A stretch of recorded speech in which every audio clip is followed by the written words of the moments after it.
Hello everybody, my name is Tigermite, and in this video we're going to do something a little bit different. I usually do these time lapses without commentary, so you'd probably just relax and you just listen to the tunes in the background, but I just felt like doing something a little different here. So I have like a ton of villains in this drawing, and as the title says, I'm drawing my favorite villains. And you'd probably look over here and you'd say like, why is this villain not here? Or why is this big famous villain not here? And here I'm going to pretty much explain why these villains in particular are my favorites. So anyway, without further ado, let's get into it. As you can see, I'm starting off with the Riddler. Now, the Riddler is a very interesting case for me. He is my favorite DC villain of all time, mainly because if it wasn't for the Riddler, I probably wouldn't be such a big comic book fan that I am today.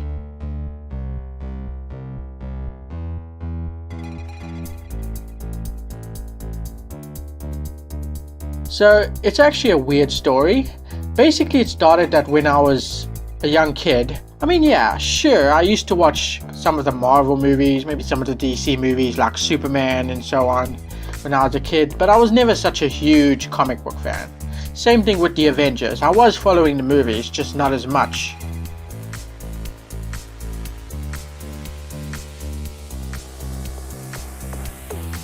And so one night I caught my father and my sister watching the Batman movies in the lounge. It was the old Batman 89 movies, and I was still not really much of a comic book fan at this point, and they were watching Batman. I was like, and I just carried on. And then the next day, the next movie showed. I was a bit skeptical at first, but I decided to, let's give it a shot. And then I saw Jim Carrey's name in the opening credits. I was like, okay, I gotta watch this.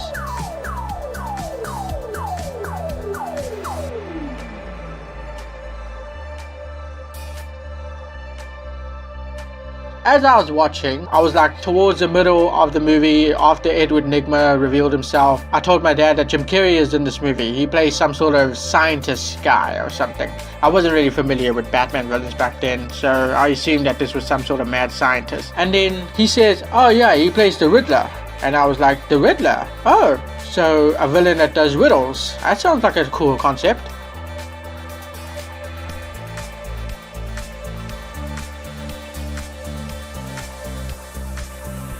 After watching the movie, I went to go do some research on the Riddler. I wanted to know more about the villain. And so from there, it led to checking out the Arkham gameplay series, on checking out Batman Arkham City scenes, city boss fights. Then after that, I went and watched Batman the animated series. I became more interested in superhero lore when I went and saw Justice League the animated series. Then I got more into the Avengers and Marvel stuff. Next thing I knew, I became a big comic book fan. And it all started with the Riddler, or perhaps Jim Carrey, if I'm being thorough here.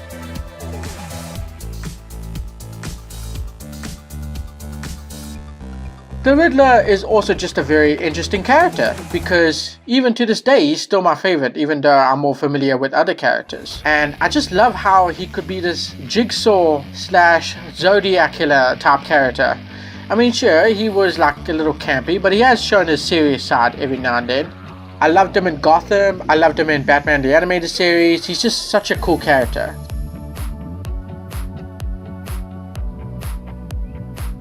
So yeah, that's the Riddler. The Riddler is he's just so cool, man. And green and purple just are my favorite colors of all time, which is why you'll probably see purple in the background.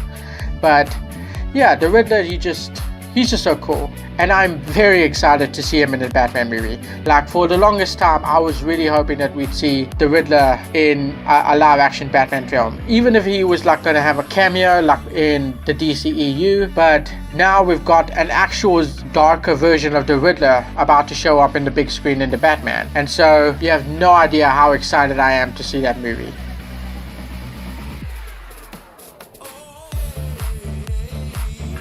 The next character we moved on to is Captain Hook. So if you see my villains related stuff, like mostly Disney villains or Disney mashups, you'll see Captain Hook a lot in there, because he is by far my favorite Disney villain of all time. And you'll even see in my top 10 that he is number 1. I go into a lot more detail why I love him there, but here I'll keep it as brief as I can.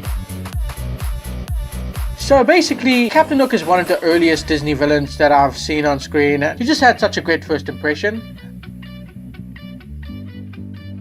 Like right away, we learn his weaknesses. We learn that he's a villain. He kills one of his own men just for annoying him. Suddenly, right after that scene, we see him talking about Peter Pan and why he hates the boy so much. And then after that, we see his weakness, which is the crocodile. So we see just how vulnerable and terrified this man is, how broken he is because of how much he's been tormented by Peter Pan. And just in general, you know, the way he talks, the way he acts, and just how he often has these sympathetic feats towards him. Like, Captain Hook can just never catch a break when you think about it. If it wasn't for Peter, he probably wouldn't be in the predicament that he is now. And so he has to do whatever it takes to try and get even with the boy. Oh, and also, his antics with the crocodile are some of the funniest things Disney has ever done. Sure, you can still feel hooked for during those scenes, but they're still kind of funny. I mean, come on, it's slapstick. It's gonna have some comedic elements. And when I learned that the studios at Disney were planning that Captain Hook should be a darker villain, I was actually very curious as to know what kind of darker version of Captain Hook we would have seen. Because as you notice my reaction towards a darker Riddler, just imagine a darker Captain Hook in Disney's style. There's a high possibility that it would have been killed off by then. So no slapstick ending where Captain Hook gets away alive, but you know, he still pays for what he did during the film.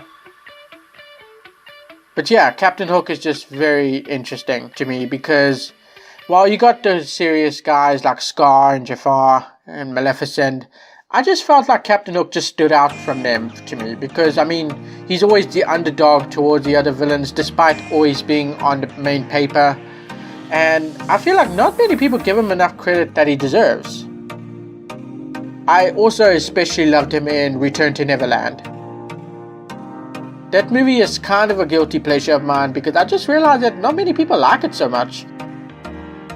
One of the reasons, which is understandable, is that the octopus replaced the crocodile. I mean, I can actually admit that they didn't really do a good job at explaining the crocodile's sudden disappearance. They just say that he's gone, and now we've got an octopus for some reason. I mean, come on, the crocodile was fine.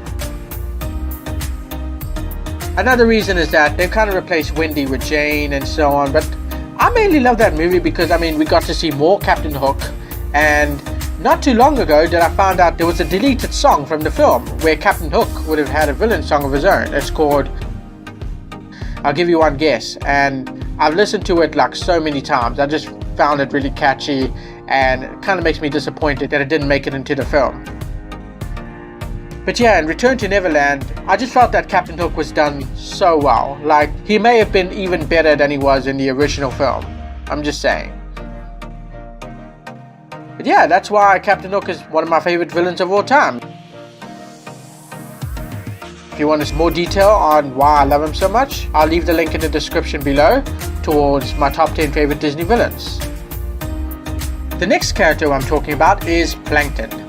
Plankton is also just one of the best. Strangely enough, I actually got introduced to Plankton through the SpongeBob movie because that was actually pretty much the first SpongeBob anything for me. In the show, he's treated as more of a nuisance, and because of all that, you know, I just couldn't help but feel sorry for the little green Cyclops, especially when it became more torturous later on, like Plankton's Regular. Like, I actually really hated that episode because it was just there to torture Plankton. But yeah, Plankton is still probably my favorite character in the whole show because, like, I don't know why, it's just that despite all the changes that the characters go through, somehow Plankton remains the same, and I guess scary to an extent. So yeah, Plankton is pretty much one of my favorite cartoon villains of all time as well. The next character we're talking about is Chucky. Ah yes, this is going to be a weird opinion of mine, but I actually consider Chucky to be my favorite horror movie villain of all time.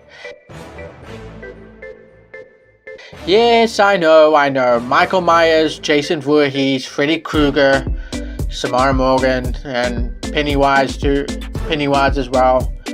I know they're great villains as well, and they're definitely high on my list, but see, something about Chucky that made him stood out. Okay, maybe Jason might rival him at the moment, but like I said, Chucky, he just stood out for me, you know? He's a living killer doll. A doll. And also not only that, but inspired by a real life living doll that I think is located in England or something, which the original doll is called Roger the Doll. And trust me, that story is freaky, because the fact that it's a true story only leaves me more unnerved by the whole thing. But yeah, Chucky's kind of had the best of both, honestly. He's been both terrifying and he's been hilarious. Where in the original Child's Play trilogy, they were more horror focused than they were comedy focused. But by Bride of Chucky, where we get introduced to Tiffany, Chucky really began to stand out as a more quipping villain. Unfortunately, by Seed of Chucky, he became borderline annoying because the quips just became his only personality trait at that point. Yeah, I was not a fan of Seed of Chucky.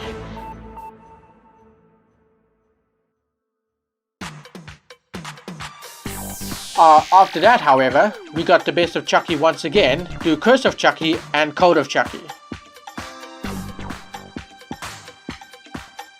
And let me just say, the Chucky series is fantastic. It's very viewer friendly to people who have not seen the previous entries, and it's got just enough fan service to impress all those of the original movies, such as Child's Play 1 to 3 and those who are a fan of the comedy from Bride and Seed.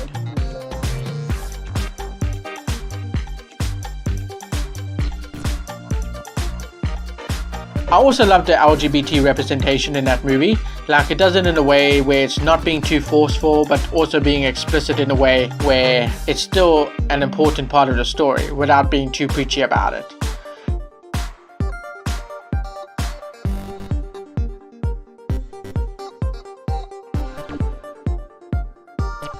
So yeah, Chucky is just such a great horror movie villain because he can be both scary, he can be both funny, and he's just like an inanimate object, and that's just one of the creepiest things to come across.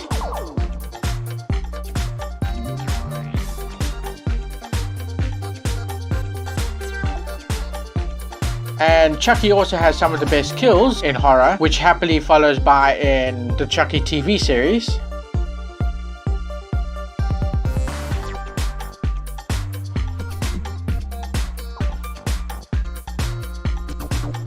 I also love how he tries to befriend children and how he is actually just using them for his own personal gain, because that was like a big plot point inside the Chucky series, and I don't want to spoil too much, but let's just say his end game was pretty cool because it wasn't exactly what we were expecting, although it could have been, at least if you've been following the franchise from the very beginning until Code of Chucky.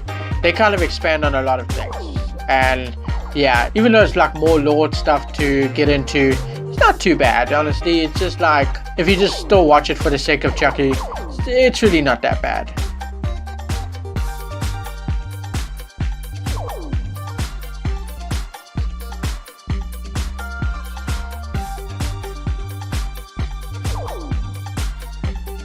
I will have to say that my favorite look of Chucky has to be from Bride of Chucky. Like, the scars on his face are just so badass. It's like withered Jason's mask or withered Michael's mask.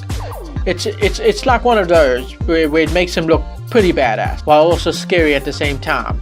I mean, sure, it takes away his power of illusion or something like that, but I don't know, I can still see someone seeing this as just a regular vintage doll and, oh wow, it's actually alive and now he's trying to kill me, you know, something like that.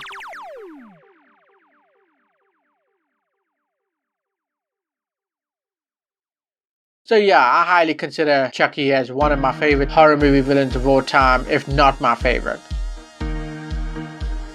Now the next character we're talking about is Darth Vader. I mean, how can nobody consider him one of their favorite villains of all time?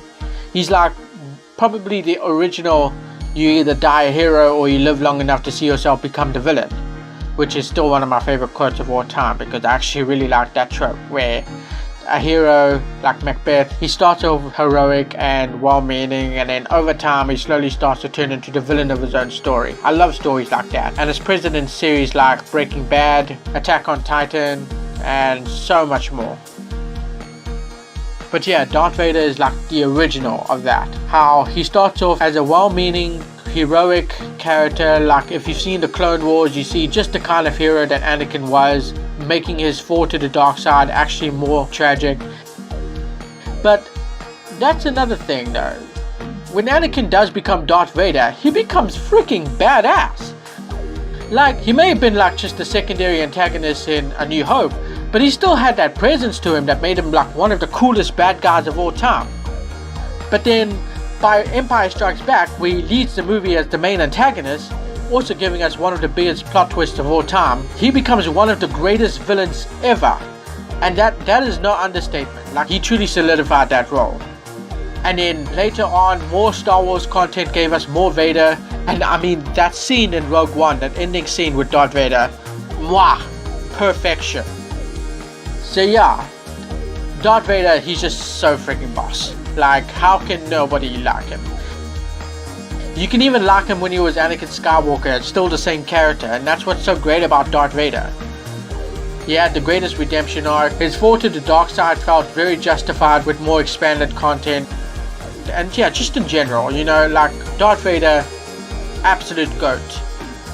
Now, the next character we're talking about is Garo from One Punch Man. This is a weird story to tell. Now, for the longest time, I was never really a fan of anime very much. Mainly because I was not really a fan of the art style, because it kind of ruined a few fandoms I was in, like the creepypasta fandom and I guess Undertale to an extent. I felt like, you know, why does everything have to be anime related? And it's especially justified for creepypastas because, I mean, you're taking a horrific disfigured character like Jeff the Killer, who has his jaws cut open, which makes no sense because they'd get infected. But yeah, you have a character like that, and then suddenly someone just decided to turn this into an anime pretty boy, and it never stopped after that. It just became borderline insulting at that point, and I just kind of left the fandom because of that. And that was one of the reasons why I was never a fan of anime. Another is obviously the lip syncing, but then Little Nightmares dropped and people were referencing Spirited Away a lot. And then when I found out it was an anime, I just had to go give it a chance. And let's just say it blew me away. The animation was so gorgeous, the background was so beautiful, the plot was amazing. And it's truly something that every kid must see. And everyone, like, you don't have to be a kid, it's like literally for everyone. After that, I decided to give an anime series a chance because now my mind was open. I figured, you know, since I love superheroes so much, my first option would be One Punch Man. It was only 12 episodes, it would have been a quick series to watch. And then when I watched it, my opinion on anime completely changed. Suddenly, I became more interested in it, in all of it, and then, yeah. But One Punch Man ended way too quick for me. So I had to end up reading the manga, which made it the very first anime to make me read the manga ever. And I'm still reading it to this day. I'm really loving what they're doing with this character, and yeah. But yeah, I have to say, when reading the manga, because after Garo got a short tease in the first season, I actually became very curious about his character. And then when we got to him in the manga, he stole every scene in the show. Like every scene. Sure, I still loved Saitama and his comedic antics, but Garo, he was just something different. He actually brought story to the show. He's like so obsessed with becoming a monster, and at the same time, he shows multiple times that his side is never really truly chosen. But he acts as a really brutal antagonist towards everybody in the show, and yeah, Garo just left a huge impact on me. And yeah, then we learn more about why he's doing the things he's doing, why he's brutally attacking heroes. And then he kind of becomes more sympathetic over time. And then once you learn his backstory, you just can't help but root for him. And then now he's like become this ultimate being. I don't want to spoil anything in the manga, and it's just like so freaking cool. And I really can't wait to see it animated in season 5 or something, because let's face it, the manga has gone on for way too long for it to count for season 3 and season 4. And we haven't even gotten to the iconic Garo versus Saitama fight, which happened in the webcomic, but it looks like the manga is taking a different route. But yeah, Garo is just one of the coolest villains of all time, because even though his end goal is sort of heroic, the way he's trying to get to that goal is what makes him a villain. So yeah, that's why I like Garo so much. The next character we're talking about is the Slenderman. I know, he's not really a movie villain. Well, he has been, but nobody really talks about it anymore because, let's face it, that movie was terrible.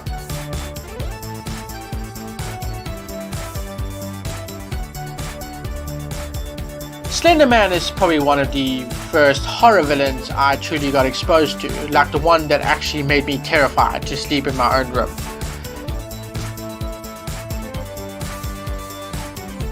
He's this tall, faceless, thin figure with a pale skin, and he just stares at you. There's no face, and he just really creeped me out. And so I began to read more on him, became more terrified, of course. And yeah, he was pretty much the first creepypasta that I ever read.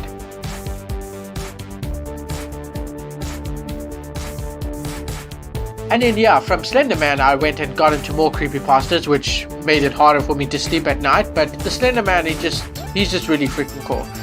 Especially when you think about how much potential there is to use this kind of character in a horror movie. I mean, nobody knows why he does the things he does. Like, he kidnaps mostly children and teenagers and adults who learn more and more about him.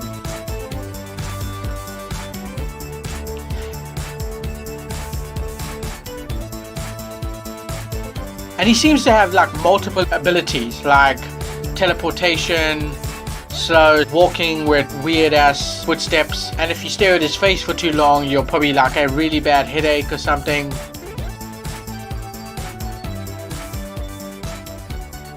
But yeah, the Slenderman is just so creepy in so many ways, and that's why he's still pretty much one of my favorite villains of anything of all time. Ah yes, the Green Goblin. He's also probably one of the very first villains I got exposed to as a kid, and he left a huge impact on me growing up. I have to also say that he's also my favorite comic book villain ever of all time. It's like he's the cross between the Joker and Lex Luthor, and I mean that in the best way possible. Because when he's Norman Osborn, he's this very evil, sophisticated, intelligent businessman, and he's ruthless too, but he has this charisma to him that makes it really hard to see who he truly is. And not only that, but he's the father of Peter Parker's best friend, which made it even more impactful when he was revealed to be the Green Goblin in the original comics and in the movie. And yeah, let's just say Willem Dafoe's performance as the Green Goblin is just perfect. Like, he manages to just capture that intense insanity in the character and that Joker-esque personality. And my favorite version of the Green Goblin has to be from Spectacular Spider-Man, because he acts a lot more like the Joker in that one, and I just feel like it really fits the character.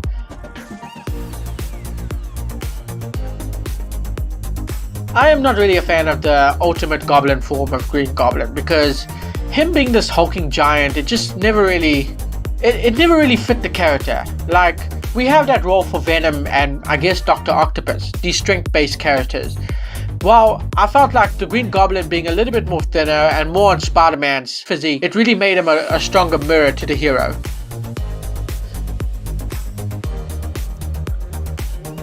And the Green Goblin is also the one villain that's caused the most pain to Spider-Man. I mean, when you watch those videos or read articles or something, or just read them yourself, and you found out all the horrible things the Green Goblin did to Spider-Man, you really know why he is Spider-Man's true arch-enemy.